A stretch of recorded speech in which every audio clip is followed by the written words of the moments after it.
Saludar a los maestros Paco Cruz y Jaime Hernández. Paco Cruz, más de 47 años en el periodismo, autor de una larga lista de libros. Les recomiendo sus más recientes libros, como siempre, como todos los días. Amor con amor se paga, Las damas del poder y García Luna, El señor de la muerte. Sus libros de referencia de contexto ya históricos como Tierra Narca y La guerra que nos ocultan. Y el maestro Jaime Hernández, décadas como corresponsal mexicano en el extranjero, como corresponsal de guerra, fundador y conductor de su espacio en YouTube No Apto para Cínicos, al que hay que respaldar todos los días, de lunes a viernes a las 2 de la tarde, tiempo de la Ciudad de México.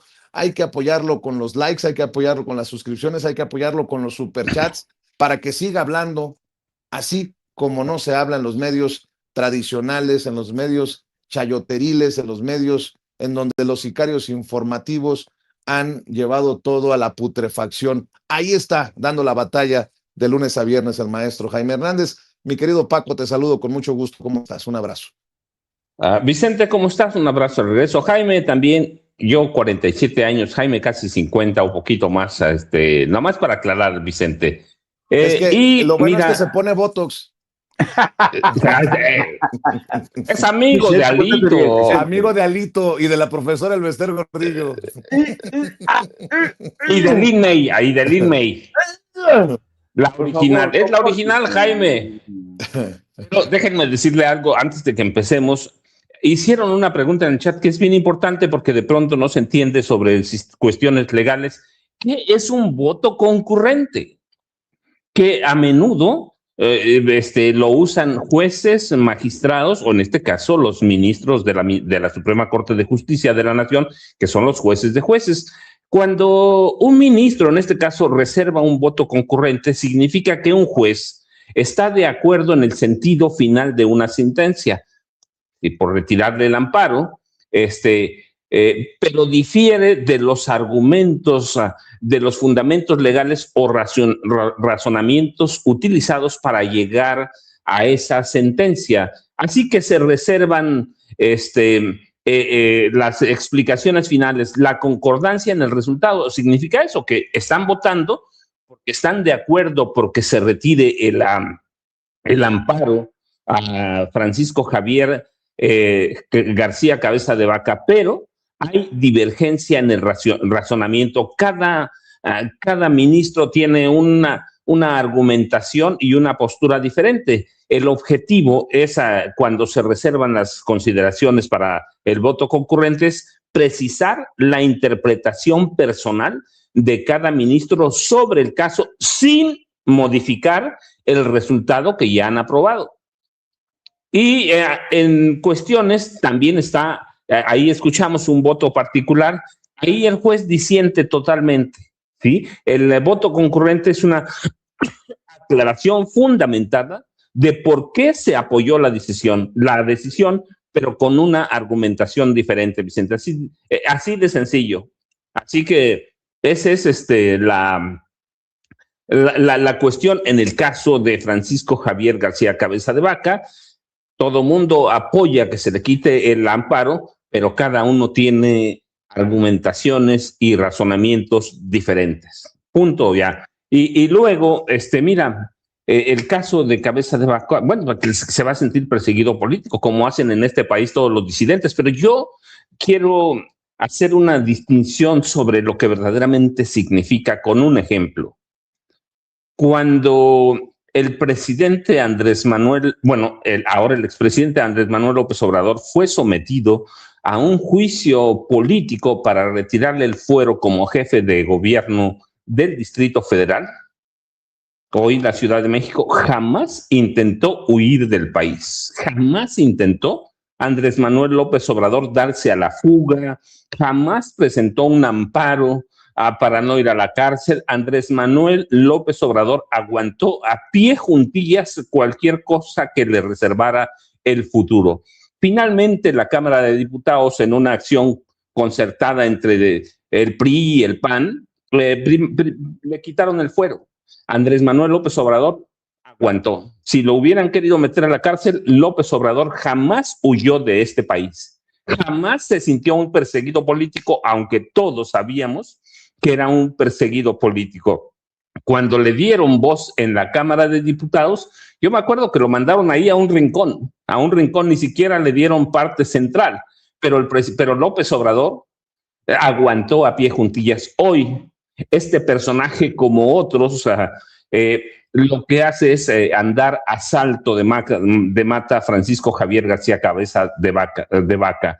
Así que hace lo que hacen los opositores, huir, no enfrentar a la justicia. ¿Quién puede negar que en su momento López Obrador tenía a todos en contra, incluida la Suprema Corte de Justicia de la Nación, Vicente? Esa es la diferencia en los políticos de estatura, los políticos que se dan una vez cada 100 años, ¿sí? Andrés Manuel López Obrador contra un tipo que es un juguete y que es un criminal desde el punto de vista nuestro, Francisco Javier García Cabeza de Vaca, que en los hechos ya hoy con la decisión de la Suprema Corte es un prófugo de la justicia escondido y anda a salto de mata. Así que es una persona, dice que no hay acusaciones en su contra, no, hombre, desde 2021 hay acusaciones de la Unidad de Inteligencia Financiera cuando Santiago Nieto era el titular.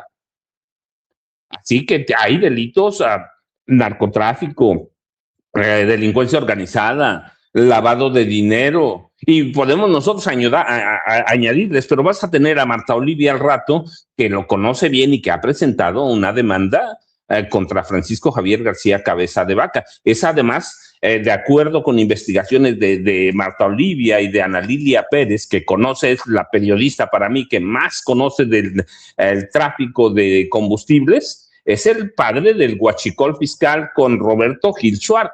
Nada más desde las arcas del gobierno de Tamaulipas le pagaron, hay que verlo, como más de 30 millones de pesos a Roberto Gil Suárez. Si no me equivoco, fueron como 32 millones de pesos a Roberto Gil Suárez desde las arcas del gobierno de Tamaulipas. Y ya si sumas a Javier Coelho Trejo, que es su abogado, le entregaron a ellos, a Coelho Trejo y a Gil Suárez, 46 millones de pesos de las arcas de Tamaulipas. Y yo insisto, pues es el padre del huachicol fiscal, y este tipo hoy está huyendo de la justicia, y por eso quiero hacer la comparación con Andrés Manuel López Obrador, que nunca, jamás, en las peores condiciones de su vida, pensó huir de este país cuando le quitaran el fuero. Sí, López Obrador estaba ya dispuesto a ir a la cárcel. ¿Quiénes salvaron a López Obrador para no ir a la cárcel? Los panistas. Los panistas, ni siquiera López Obrador no alzó un dedo, no sacó un centavo de su bolsa y jamás huyó de este país. Esa es la estatura de Francisco Javier García Cabeza de Vaca, esa es la estatura del expresidente Andrés Manuel López Obrador. Y mira, nada más antes de que entre Jaime, porque hoy nos va a comer el tiempo, lo que pasó en la Cámara de Diputados con Luis Morales Flores, o don Luis Morales Flores, que él sí se ha ganado el don con toda la extensión de la palabra, es importantísimo, porque su caso fue un abierto amiguismo, compadrazgo, clasismo y de la gente de Morena, y midieron con doble rasero y escogieron a un tipo que verdaderamente nunca le aportó nada a Morena, Sergio Mayer Bretón. Fue un caso también de racismo, Vicente, aunque no lo reconozcan, aunque no lo digan. Me atrevo a pensar, y lo digo abiertamente, que el caso de don Luis y el caso de Sergio Mayer representan mucho lo que la base morenista piensa de los indeseables. ¿Y qué son los indeseables en Morena? ¿Sí?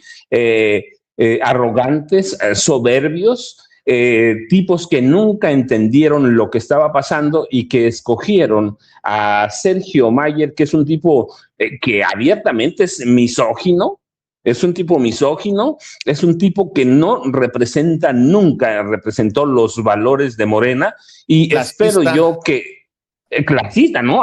Pero abiertamente, yo por eso es clasismo, amiguismo, racismo, todo englobó el caso de Sergio Mayer y la cúpula de Morena, que además lo eligió sobre la elección popular de don Luis Vicente, y hoy se reivindica, por lo menos parcialmente, habrá que verlo, pero al pueblo otomí, que es uno de los pueblos indígenas históricos del valle, del llamado Valle de México.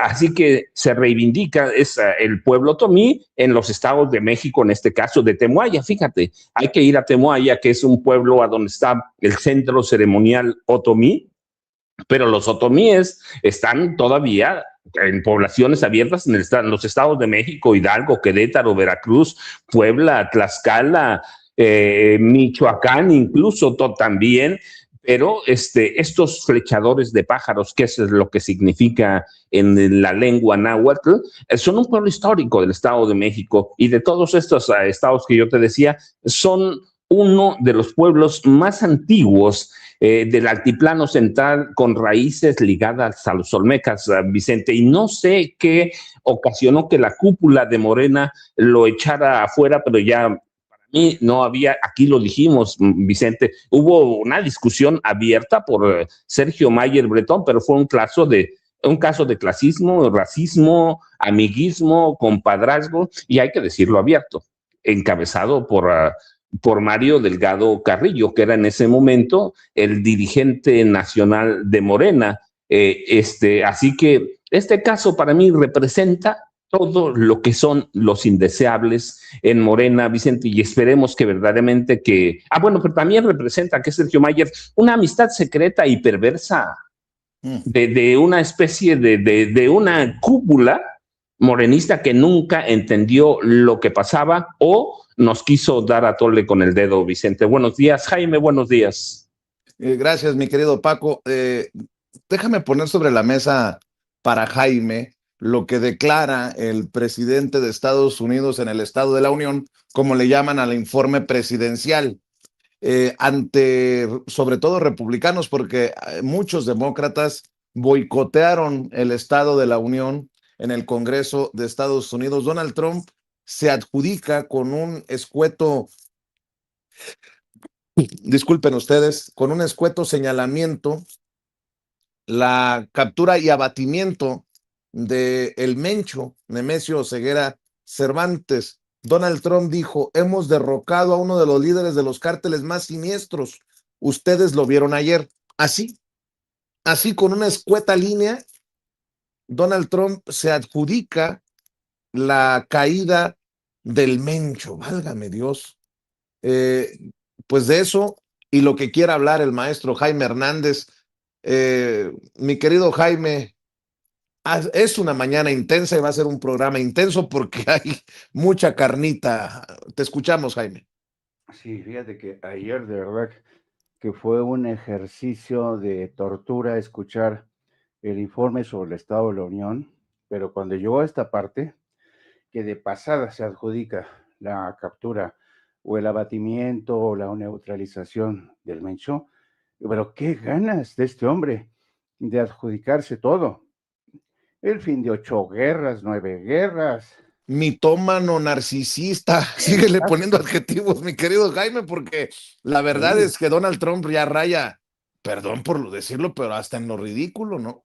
Sí, yo creo que, y además la parte más explosiva, diría yo, fue cuando se refirió a que ya no entraba ningún delincuente por la frontera sur, fue cuando se caldearon los ánimos y cuando presumió de que sus fuerzas de seguridad, ICE, prácticamente están eliminando todos los criminales, que Estados Unidos es más seguro que nunca hoy. Oye, Jaime, Sí. Jaime, no entra ningún criminal, ningún delincuente. Bueno, por lo menos un presunto ya les cruzó y es cabeza de vaca. Digo, Exacto, no más. Exacto. Y además presume que los gobiernos estatales ya antes le perdonaban a todos los criminales y por eso hay tantos crímenes, había tantos crímenes, ahora ya no. Y con el señor ha perdonado, válgame Dios, al expresidente de Honduras, que era un narcotraficante demostrado, ¿no? Ha perdonado a todos los que participaron en la sonada del 6 de enero, cuando él dijo que las elecciones habían sido eran falsas los resultados que concedían a Biden la presidencia de Estados Unidos. Fue realmente muy desagradable. Pero cuando llegó a la parte que dijo que estaba muy orgulloso de que estaban deportando a criminales y todo, pues ninguna mención a los 2 ciudadanos estadounidenses abatidos, ¿no? Que defendían la causa migrante. Fue entonces cuando los demócratas ya no se pudieron contener más y le gritaron: vergüenza tendrías de que tener, vergüenza. Hubo algunos actos, algunos abandonaron. Nancy Pelosi y otros miembros del Partido Demócrata en la solapa diciendo: libera los archivos de Epstein ya, y fuck, jódanse al ICE, que se joda el ICE. Fue realmente pues un momento muy desagradable en la historia de Estados Unidos.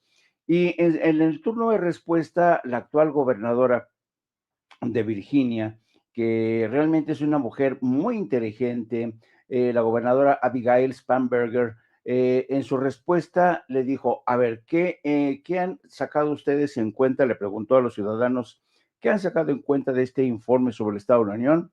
El presidente mintió, el presidente los volvió a engañar. ¿Ustedes tienen acaso una vida más accesible? Los precios están más baratos, como dijo, el huevo, la carne, la renta, el precio del automóvil es más barato hoy, como dijo el presidente. No. Así es que Donald Trump volvió a darnos más de lo mismo: mentiras, distracción y todo lo que dijo. Y como te podrás imaginar, a lo largo de este informe sobre el Estado de la Unión, los grandes medios que tienen esta tarea, que a mí se me hace muy útil, de ir compulsando y contrastando todo lo que decía el presidente, te podrás imaginar, puro fake news, puras mentiras, y estuvo preparando el terreno en caso de que tenga que bombardear Irán, una posibilidad a la que se oponen altos mandos del Pentágono, que le han dicho: señor, por favor, no bombardee Irán, porque si usted bombardea Irán, nos va a arrastrar a una guerra que no tiene fin y que pondría en riesgo al mundo. Podríamos adentrarnos quizá a una tercera guerra mundial. Y yo quiero llamar la atención a la entrevista que te va a dar el cónsul de Los Ángeles. Me acuerdo muchísimo esa vez que te trataron con tanta condescendencia, con displicencia, diciendo: no, como no eres medio local, no te podemos dar una entrevista.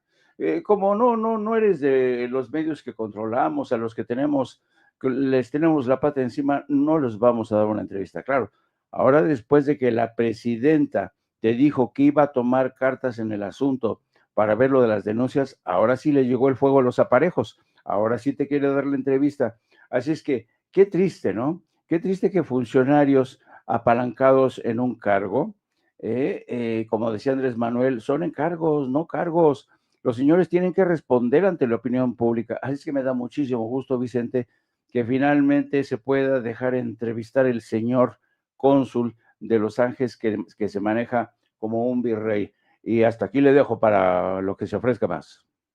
Y quiero decir que nada más por honestidad y transparencia, yo no busqué la entrevista, me llamaron ellos para ofrecer una entrevista.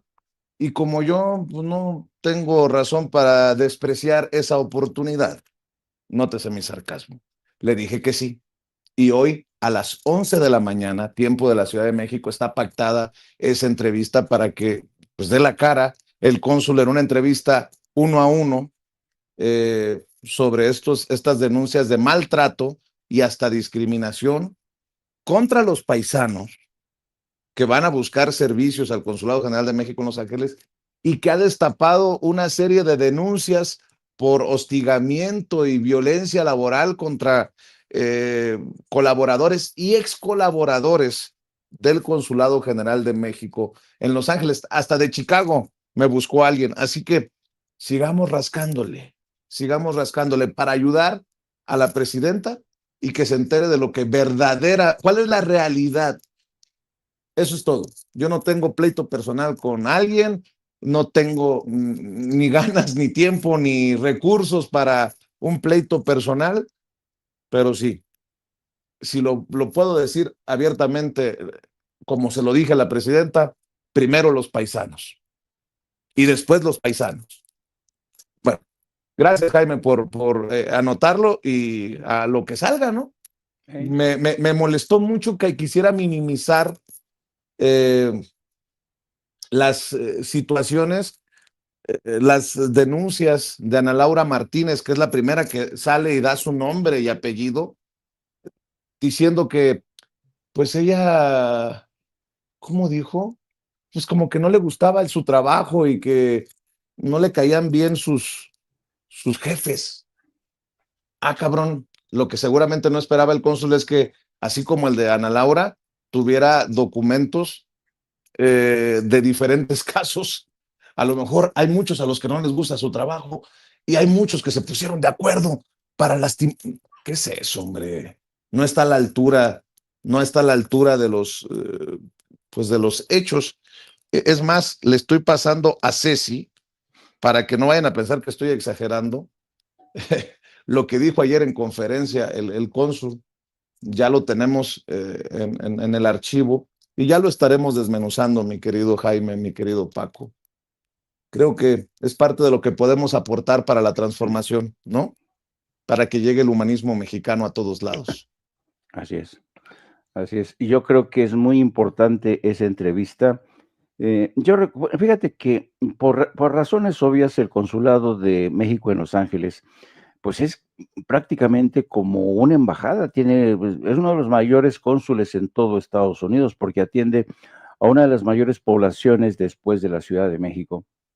Y esta situación, para muchos cónsules, ha habido extraordinarios cónsules, hay que decirlo también, que han pasado por Los Ángeles.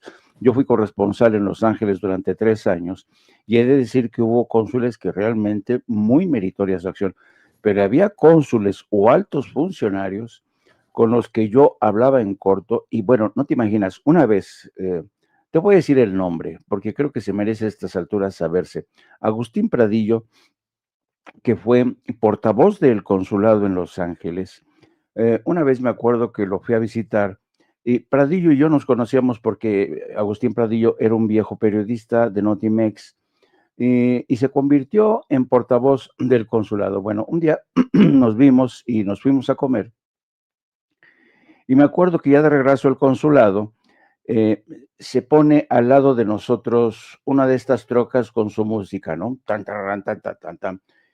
Y me dice, me suelta Agustín Pradillo, dice, ¿cómo odio a estos hijos de puta? Si yo pudiera, de verdad los eliminaba.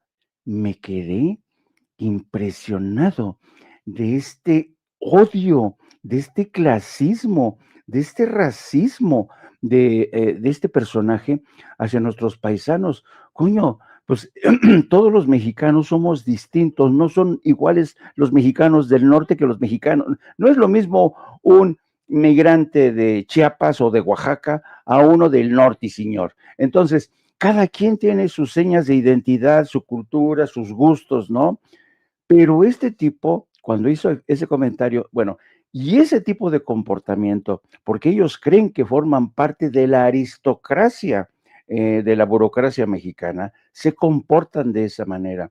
Yo creo que hasta la fecha hay muchas de estas taras que siguen incrustadas en la cultura laboral de estos funcionarios. No son aristócratas, están al servicio del pueblo de México. El pueblo de México les paga sus salarios. Así es que más consideración hacia aquellos seres que merecen respeto porque durante tanto tiempo fueron olvidados, siguen siendo tratados como ciudadanos de segunda, como esclavos de la era moderna. Así es que pónganse las pilas este tipo de funcionarios. Merecen respeto a nuestros paisanos, entre otras cosas, porque están ahí sufriendo una de las peores etapas de persecución y además porque se han convertido en los paganos de nuestra economía. Si no fuera por ellos, habríamos sufrido grandes consecuencias en el terreno económico. Perdón. Miren, antes de seguir con otros temas, si me permites, Paco, si me permites, Jaime, ¿qué fue lo que pasó el lunes en la conferencia de prensa? Por eso se lo dije a la presidenta ayer.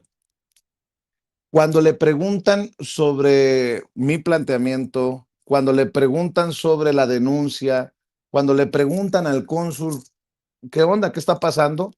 Fíjense, para mí es una respuesta que no está a la altura de un representante de México en el extranjero y en el consulado más importante de la red consular mexicana. Me refiero al cónsul general de México en Los Ángeles. Mire, tendría que responder, entre otras cosas, porque hay un agregado a la denuncia. ¿Cómo es que hay incluso nepotismo en el consulado? ¿Por qué hay relaciones personales en los altos mandos? En otra dependencia hubieran puesto el grito en el cielo y dicen, no, es que hay reglas en los... Bueno, pues a lo mejor las reglas se necesitan modificar porque tenemos entendido que la esposa de Juan Carlos Rodríguez, jefe de protección, es la jefa de asuntos económicos, Jacobet Hernández, o el esposo de la jefa de recursos humanos, Maritza Alonso, es el que labora como abogado en protección. Ah, cabrón. Y luego dirán, sí, pero no están unos relacionados con otros, no importa. Pero tú crees que un compañero va a decir, me voy a disciplinar al esposo de fulana o a la esposa de Mengano. O sea, no. Hay muchas cosas que se necesitan. De eso vamos a platicar con el cónsul, que después de que le preguntan qué piensa de la denuncia de Ana Laura Martínez, dice esto. A mí me parece muy mal, muy mal. Vea y escuche.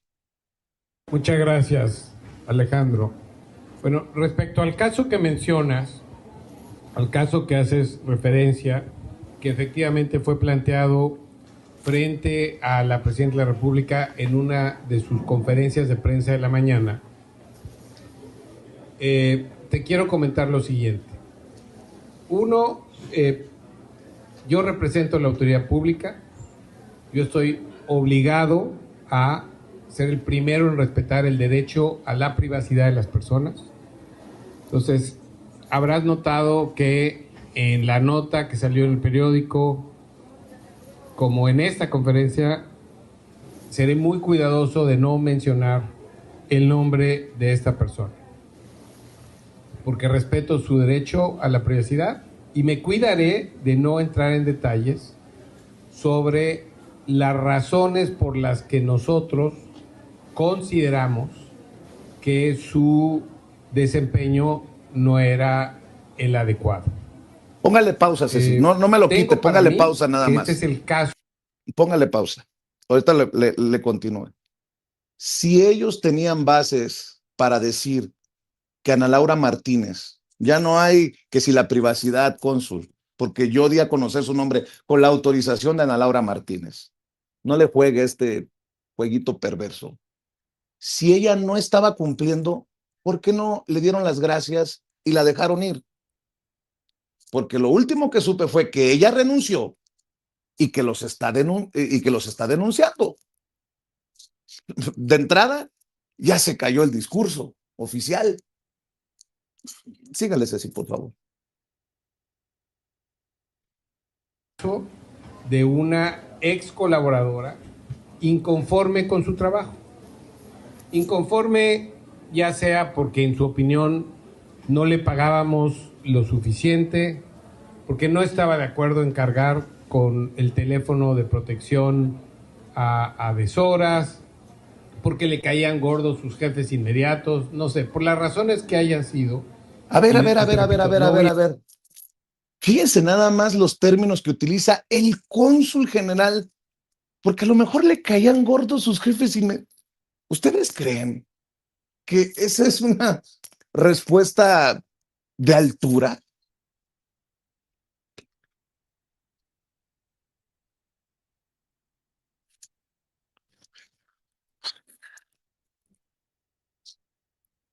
Me lleva la que me trajo. O sea, la chingada, pues. En fin. Mi querido Paco, voy contigo. Lo importante, porque me dicen, ¿por qué caes en este juego y lo tienes que entrevistar cuando ellos quieran? No.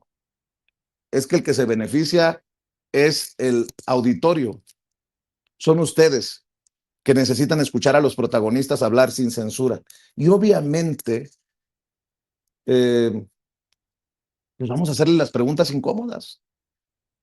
Vamos a hacerle las preguntas incómodas. Pero bueno.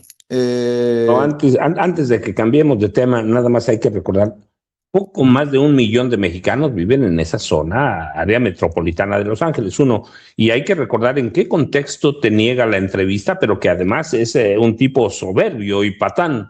Te la niega en un contexto de que hay una persecución abierta, descarada del gobierno de Estados Unidos a través de una policía paramilitar contra los mexicanos abiertamente en esa zona, y te la niega en el contexto, ¿tú te acuerdas? ¿Estaba con quién? Con Michael Arriola, promoviendo una campaña para que vayas a ver los partidos del Mundial, una campaña de la Federación Mexicana de Fútbol, y él se pone la camiseta cuando hay una persecución contra los mexicanos. Les está pidiendo que vayan a ver los partidos cuando abiertamente había ya todas las condiciones, todos los elementos para decir que si los mexicanos van, los van a perseguir adentro de los estadios. No lo digo yo, lo ha dicho el mismo Donald Trump, lo han dicho las autoridades de migración, así que lo hace en ese contexto y desdeña darte una entrevista, desdeña siquiera responderte una pregunta. ¿Por qué? Pues porque no eres un periódico, un medio local, pero se lanza, yo recuerdo mucho en la campaña para apoyar a la Federación Mexicana de Fútbol cuando está con Michael Arriola, y eso quiere decir que promueve los intereses empresariales, porque Michael Arriola es eso, Michael Arriola, ¿quién más estaba? Mariana Gutiérrez, estaban promoviendo los intereses particulares de la Federación Mexicana de Fútbol. Así que en ese contexto te niega la entrevista, te niega todo, y hasta hoy que sale el tema cuando la presidenta Claudia Sheinbaum Pardo dice yo lo voy a tomar en mis manos, y eso te muestra que te había desdeñado y había despreciado a toda la comunidad mexicana en Los Ángeles y su derecho a conocer todas las denuncias que hay, Vicente, y en especial en este caso. Nada más porque sirve ese contexto, creo, Vicente, para entender lo que representa el cónsul general de México en Los Ángeles, que ya lo dijo Jaime, lo dices tú también, tiene el nivel de una embajada, Vicente, 1 millón de personas. Es una locura. Hay municipios de este país que no tienen esa población, Vicente. Así que esa es la importancia. Y qué bueno que te va a dar la entrevista. Sí, cuando se da sin censura. Nunca se ha negado ni se han encerrado los micrófonos a nadie cuando es de interés público, Vicente y Jaime. Así es, mi querido Paco. Dejo, además de este tema que está abierto para que la gente opine también en el chat, dejo otro y algunos otros para la ronda final. La ronda suena como a bebida. No, la segunda vuelta. Última, y seguimos en la tarde con Jaime. Luisa María Alcalde, la presidenta nacional de Morena, señaló que Félix Salgado Macedonio, el papá de la gobernadora de Guerrero, conoce las reglas y los lineamientos y por lo tanto no participaría en el proceso de la sucesión de la gubernatura de Guerrero en 2027. Creo que el mensaje también va para Zacatecas, para que vean de qué lado masca la iguana. Eso, además, obviamente, del adjudicamiento que hace Trump de la caída del Mencho en su estado de la Unión, la decisión de la Suprema Corte de Justicia de revocar el amparo a Cabeza de Vaca, que ahora es buscado por delincuencia organizada y lavado de dinero, y lo que le quieras poner, maestro. Por cierto, ayer se lo mencionaba a Pepe Reveles, ayer no pudiste por cuestiones de internet, de conexión, estar en la mesa de seguridad, Paco, pero cae otro Alan N. en el caso de Carlos Manso, otro detenido en el caso de Carlos Manso, el asesinado presidente municipal de Uruapan, Michoacán, el pasado 1 de noviembre, y sigue esta investigación, y siguen los arrestos, y sigue Grecia Quiroz, la viuda, yendo en sentido incluso opuesto a la investigación y a los que caen. Ella sigue insistiendo en un tema político, y bueno, las autoridades siguen dando golpes en ese caso, contrario a lo que diga Grecia Quiroz, querido Paco. Vicente, rapidísimo, este caso que estaba pendiente para mí. Bueno, pues mira, es que Grecia Quirós está viendo que se le escapan las oportunidades de llegar viva al 2027. Lo dijimos en su momento cuando tomó posesión en noviembre como presidenta municipal de Uruapan en sustitución del asesinado Carlos Manso. Se adelantaron mucho ella y la oposición. Ya se sentía, yo recuerdo, presidenta de la República y está viendo cómo, en la medida que además el gobierno federal y el gabinete de seguridad hicieron lo que pedía Carlos Manso, que las autoridades tuvieran más presencia, y en la medida que el gabinete de seguridad, la Secretaría de la Defensa, la Secretaría de Marina, la Guardia Nacional y la Secretaría de Seguridad y Protección Ciudadana le cierran el círculo a la Jalisco Nueva Generación y al atentado que le costó la vida a Carlos Manso, pues se van cerrando sus posibilidades cada vez más, y cada vez más le abren la puerta a lo que sensatamente debe ser, que Morena, Paco, sí. Nada más aclarando, porque ya vi que se presta malas interpretaciones, llegar viva electoralmente hablando, políticamente Electoralmente hablando. hablando, políticamente hablando, sí, no, claro, aquí,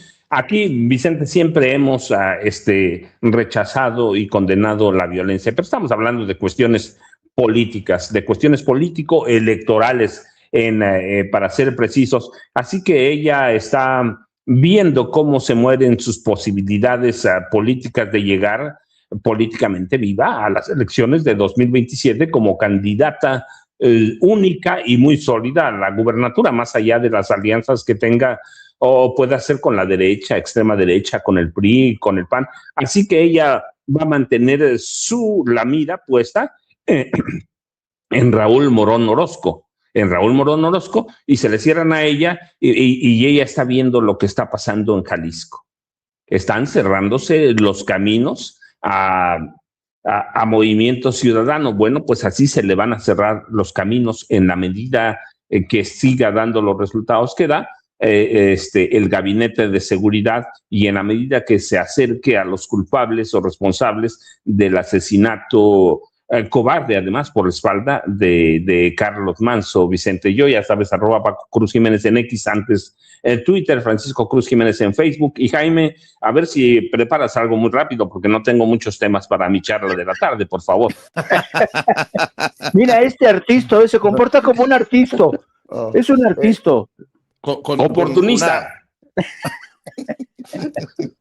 Hablando de oportunistas, mi querido Paco, mi querido Jaime, Ricardo Salinas Pliego, que por cierto ayer le dieron un tremendo coscorrón cuando dice la presidenta que ahora sí va a alcanzar para las becas porque ya pagó el que debía impuestos. Dice Ricardo Salinas Pliego, comentando en el video de Cabeza de Vaca, declarándose perseguido político, el golpe de Estado en acción. ¿Qué? ¿A qué representa, Vicente? ¿Qué pedo? ¿De qué me estás hablando? ¿Golpe de Estado? En fin, mi querido Jaime. Bueno, ustedes saben que a las 14 horas vamos a estar hablando sobre todo, sí, de todo esto, de los... desde ayer manejamos el tema de Cabeza de Vaca porque creo que fue una decisión trascendental que ha desenmascarado a este tipejo. Qué bueno que tienes a la colega, a Marta Olivia, a la que todos respetamos, es una gran periodista, es una mujer valiente que realmente le ha escaneado a este señor todo. Yo creo que Marta Olivia es una mujer que merece todo nuestro respeto y consideración, porque en situación complicada muchas veces no se valora el trabajo de los periodistas que están en estados complicados. Yo creo que Tamaulipas ha sido el caso, otros estados del norte, pero yo creo que Marta Olivia se merece todo nuestro reconocimiento y respaldo y solidaridad por haber estado en esa trinchera, denunciando a este truán, a este miserable. Bueno, y en otro punto, también vamos a manejar a las 14 horas el tema tan esperado de la reforma electoral, que ya salieron a la palestra el señor Luis Carlos Ugalde y Riquín Canallín diciendo que cómo es posible que la presidenta se dispone a encuerar al INE, lo va a dejar sin presupuesto, sin dinero, que va a ser un enorme riesgo para la democracia. Y vamos a ver de qué cuero salen más tiras o como se diga, porque claro, vamos a ver hasta qué punto el Partido Verde y el Partido del Trabajo se hacen del rogar. Vamos a ver hasta qué punto son consecuentes o no. Va a ser muy interesante, pero la presidenta lo dijo ayer, claro, no vamos a presentar una reforma electoral que sea más de lo mismo, que sea una reforma desdibujada, descafeinada, como le quieran llamar, y yo creo que la presidenta tiene razón. Le está lanzando a dos de los aliados como el PT y el Partido Verde, sobre todo el Partido Verde que se ha caracterizado desde su nacimiento por ser un partido de arribistas, convenencieros, oportunistas, que se pegaban como rémoras al mejor partido, al mejor postor. También se acuerdan de aquella creación del PANAL de la maestra Esther Gordillo, ¿no? Fueron partidos bisagras chiquititos que siempre actuaban con este oportunismo craso para pegársele al partido más importante y seguir mamando recursos del erario. Va a ser muy importante por eso dejar atrás esa cultura de las rémoras, de los oportunistas, de los chantajistas. Y vamos a hablar de eso también y vamos a hablar, insisto, también de la amenaza que se cierne sobre Irán. Yo creo que Donald Trump, a raíz de precisamente de la advertencia que le hicieron los altos mandos del Pentágono, se lo está pensando muy mucho, pero como Donald Trump, yo estoy convencido que quiere pasar a la historia como el hombre que eliminó a la revolución islámica. Ayer dijo, al país que, fíjense, cuando dijo, al país que financia actividades de terroristas de Estado, dije, se está confundiendo, porque el país que más ha financiado actividades de terrorismo de Estado es Israel, no Irán. Así es que, en fin, vamos a hablar de todo esto. Ya saben, me pueden encontrar en mis redes sociales en @Jaime Jorno. Nos vemos a las 14 horas con mi querida compañera de vida, la periodista Lourdes Salas, mejor conocida como Hildy, y también con mi ideólogo de cabecera, Yago Matusay, y también con mi jalacables Nico y con Lola. Los quiero mucho, queridos Vicente y Serrano. Te felicito por la intervención de ayer. Estuviste muy chingón. Que se quiten. Estuviste muy, muy, muy chingón en intervención de ayer con la presidenta. Y también le mando ¿Cómo un ves, abrazo. Paco? Algo quiere Jaime, ¿no? Algo está fraguando Jaime Hernández. Y ya sabes lo que Pero quiero. ya iba el golpe contra mí, A ver, ¿qué ibas a decir, Jaime? Tú ya sabes lo que quiero, Chente. Tú ya sabes lo que quiero y que no me lo has cumplido. No me alcanzó el tiempo, Jaime. Ah, bueno. Ahí estará para la otra. Y también abrazo a este artista. ¿Qué artista? Artista. Don Francisco Cruz. No vayan a ver, sí, claro. Si es presidenta, ¿por qué no artisto? Oye, no se ha retirado don Francisco. Ya tenemos al continuador de la leyenda, don Francisco. Bueno, mi querido Paco, mi querido Jaime, nos vemos durante el día cuando la merite la noticia, o si no, mañana tempranito, ya saben, aquí nos vemos en Sin Censura. Nos vemos a las 2 en Noato para Cínicos para apoyar y respaldar a Jaime en las trincheras del maestro Paco Cruz y seguimos avanzando con el apoyo de ustedes, el apoyo que no cuesta.